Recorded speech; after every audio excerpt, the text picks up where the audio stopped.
નમસ્કાર મિત્રો, આજે આપણે વિજ્ઞાન અને ટેકનોલોજીની અંદર પ્રકરણ 11 કાર્ય અને ઉર્જા વિશે અભ્યાસ કરીશું. કાર્ય અને ઉર્જા એ પહેલાં આપણે પ્રકરણ 10 ગુરુત્વાકર્ષણ બળ અને એના પહેલાં પ્રકરણ 9 ગતિ વિશે આપણે અભ્યાસ કર્યો હતો.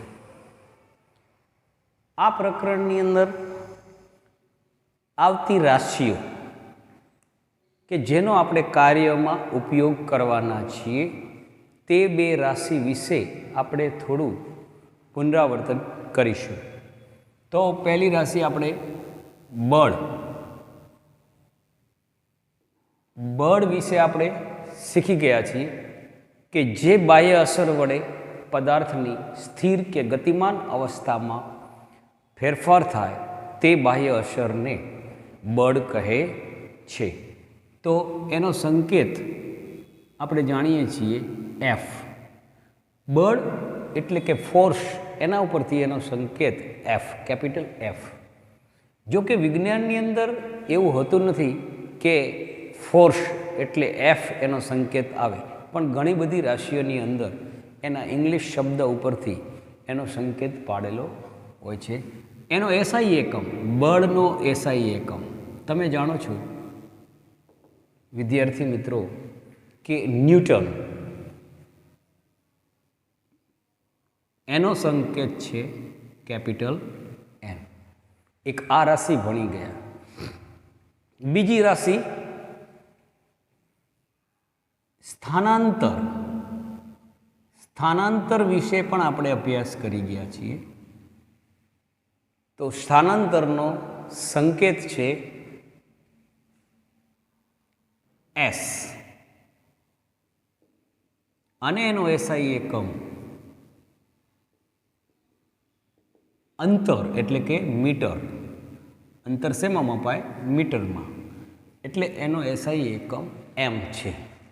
તો આ બે રાશિનો આપણે અભ્યાસ કરી ગયા છીએ. હવે આપણે નવી રાશિ કાર્ય વિશે અભ્યાસ કરીશું. તો પદાર્થ, કોઈ પણ પદાર્થ ઉપર કાર્ય થયું એમ ક્યારે કહેવાય?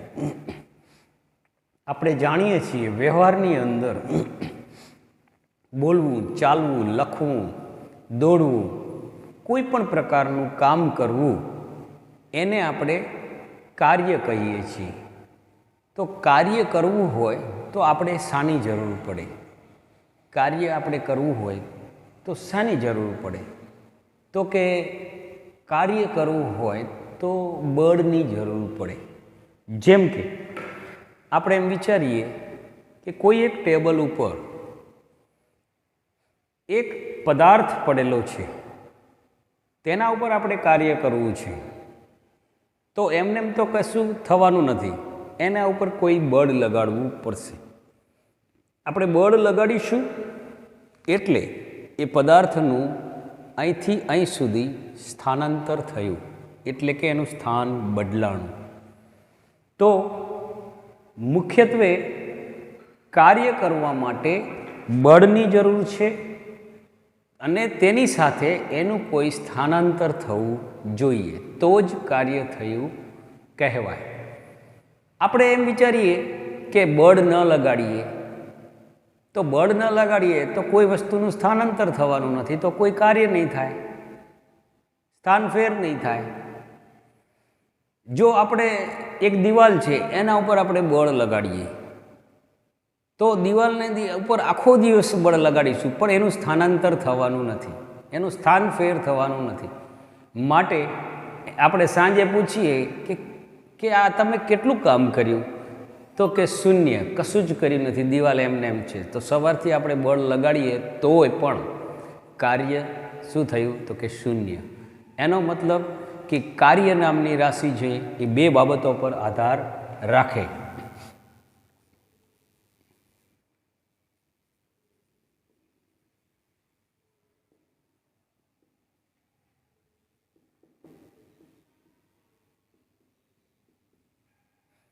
કઈ બે બાબતો ઉપર આધાર રાખે? તો આપણે જોયું કે એક બળ લગાડવું જરૂરી છે, એફ સંકેત આપેલો છે, તો એને બળ લગાડતા એનું સ્થાનાંતર થવું જરૂરી છે.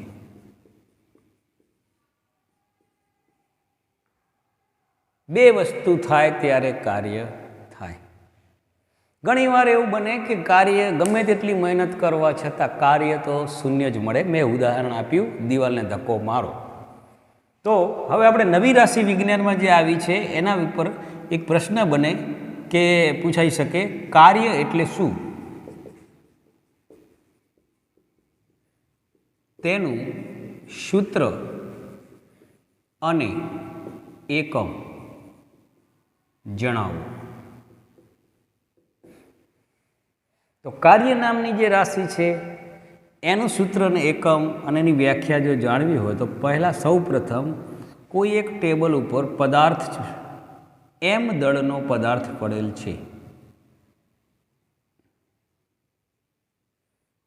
એના ઉપર આપણે બળ લગાડીએ. બળ લગાડતા એ ખસી અને અહીંયા સુધી આવે છે. અહીંયા સુધી જ્યારે આવે એટલે કે એનું સ્થાનાંતર અહીંથી અહીં સ્થાનાંતર એસ થાય છે, એટલે આ પદાર્થ ઉપર કાર્ય થયું છે એમ કહેવાય. તો એની વ્યાખ્યા કેવી બનશે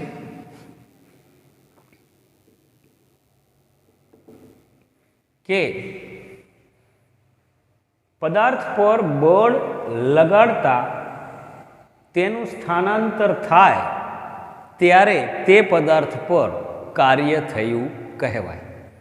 બે વસ્તુને ભેગી કરી દઈએ, અથવા એમ પણ કહેવાય પદાર્થનું બળ, પદાર્થ પર લાગતું બળ અને તેનું સ્થાનાંતરના ગુણનફળને બળ કાર્ય કહે છે. તો એની વ્યાખ્યા લખીશું આપણે.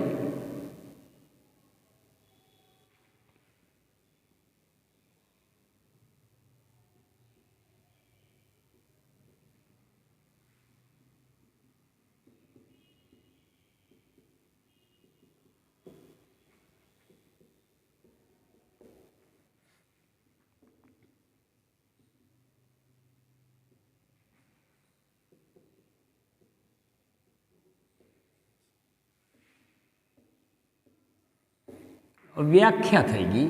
સૂત્ર, તો ધારો કે કોઈ પદાર્થનું દળ એમ છે. ધારો કે પદાર્થનું દળ એમ છે, તેના પર એફ બળ લગાડતા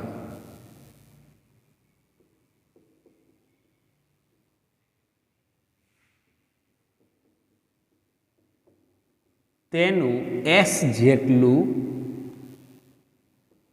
સ્થાનાંતર થાય છે.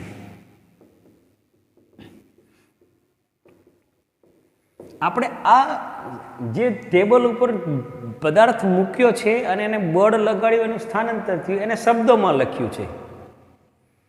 તો ત્યારે પદાર્થ પર કાર્ય થયું, એટલે કાર્ય બરાબર બળ અને સ્થાનાંતર બે ભેગા થાય ત્યારે કાર્ય બને. તો કાર્ય બરાબર બળ ગુણ્યા સ્થાનાંતર. તો કાર્ય એટલે કે વર્ક, WORK, વર્ક એટલે કાર્ય. તો એના ઉપરથી એનો સંકેત છે W.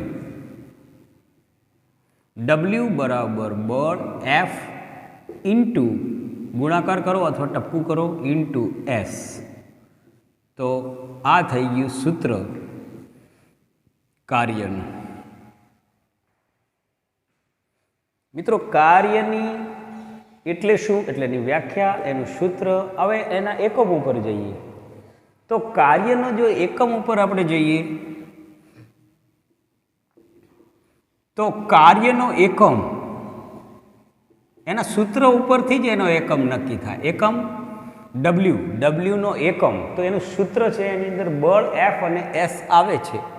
તો બળ F નો એકમ ન્યૂટન છે, S નો એકમ મીટર છે, માટે કાર્યનો એકમ ન્યૂટન ઇન્ટુ મીટર છે. એટલે કે કાર્યનો એકમ સંકેતમાં લખીએ તો એન ઇન્ટુ એમ છે, ન્યૂટન ઇન્ટુ મીટર. મિત્રો, જૂલ નામના વૈજ્ઞાનિકે કાર્ય વિશેની માહિતી આપેલ અને એના ઉપરથી કાર્યનો બીજો એકમ જૂલ પણ કહેવામાં આવે છે. કાર્યનો બીજો એકમ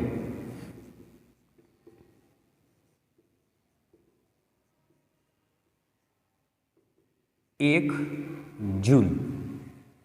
તો મિત્રો, આપણે જોયું કે કાર્ય એટલે શું, તેનો વ્યાખ્યા, સૂત્ર અને એકમ. હવે આપણે એમ કહીએ કે કોઈ પદાર્થ ઉપર 1 જૂલ કાર્ય થયું ક્યારે કહેવાય. કોઈ પદાર્થ પર જોઈએ આપણે,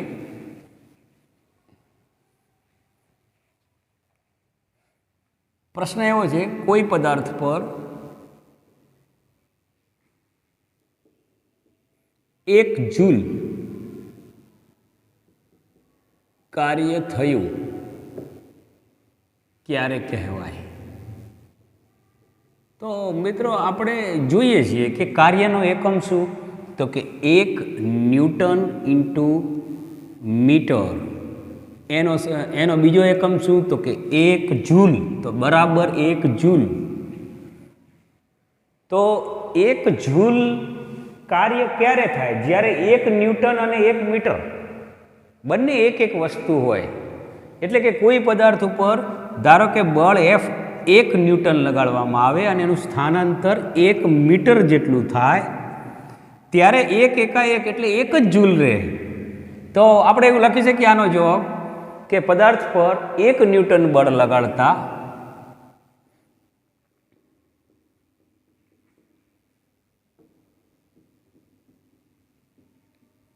તેનું સ્થાનાંતર 1 મીટર થાય, ત્યારે પદાર્થ પર 1 જૂલ કાર્ય થયું કહેવાય.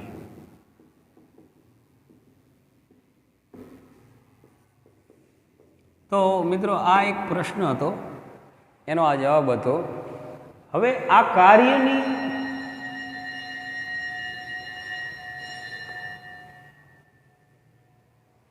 ઉપરથી આપણને એક નાના દાખલા પણ પૂછાતા હોય છે.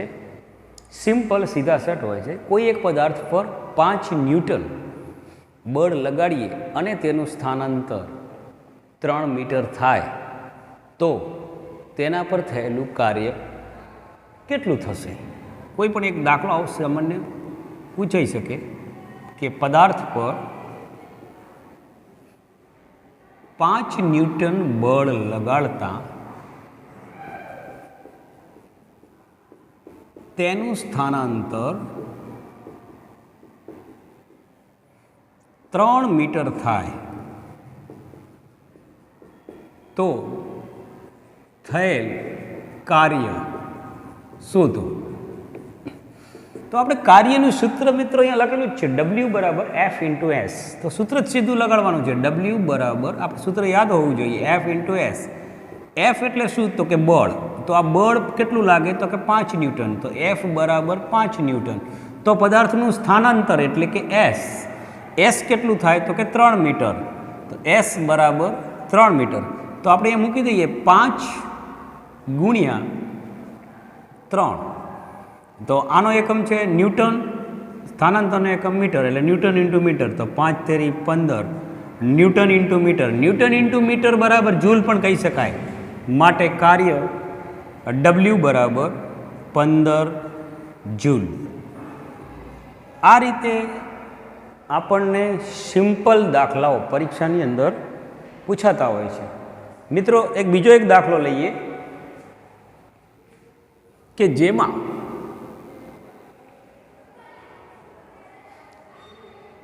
બળ F, સીધું બળ F નથી આપતા, એનું વજન આપે, કોઈ પદાર્થનું વજન. કે દાખલા નંબર 2, કે કોઈ એક વ્યક્તિને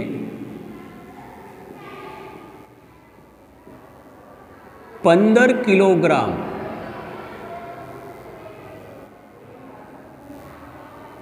ની વસ્તુને 15 કિલોગ્રામની વસ્તુને 5 મીટર ઊંચાઈએ લઈ જવા માટે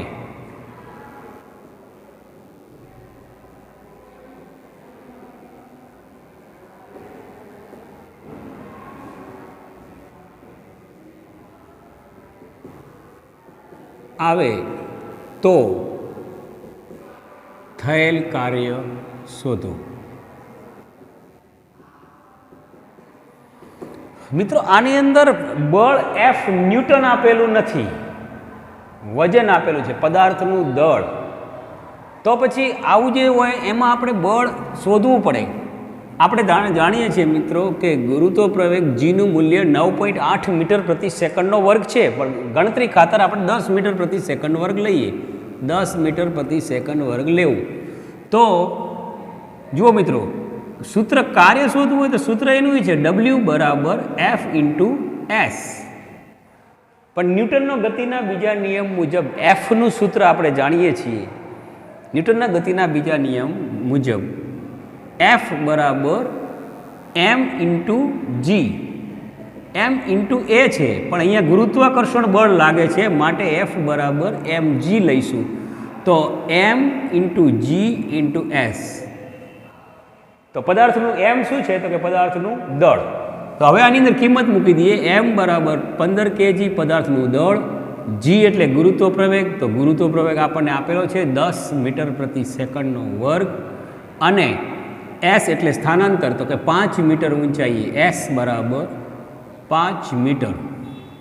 ત્રણેય વસ્તુ આપણની પાસે મળી ગઈ છે. જુઓ મિત્રો, તો ત્રણેયની કિંમત મૂકી દઈએ. 15 ગુણ્યા 10 ગુણ્યા 5, તો 15 5 75 એટલે 750. જુઓ મિત્રો, આનો એકમ છે ન્યૂટન અને આ એસનો સ્થાનાંતરનો એકમ છે મીટર. તો ન્યૂટન ઇન્ટુ મીટર બરાબર 750 જૂલ કાર્ય થયું કહેવાય. આવી રીતે બે પ્રકારની રીતથી દાખલાઓ મિત્રો આપણે પૂછાઈ શકે કાર્યના. હવે પછીનું નેક્સ્ટ પીરિયડમાં. Thank you. આભાર.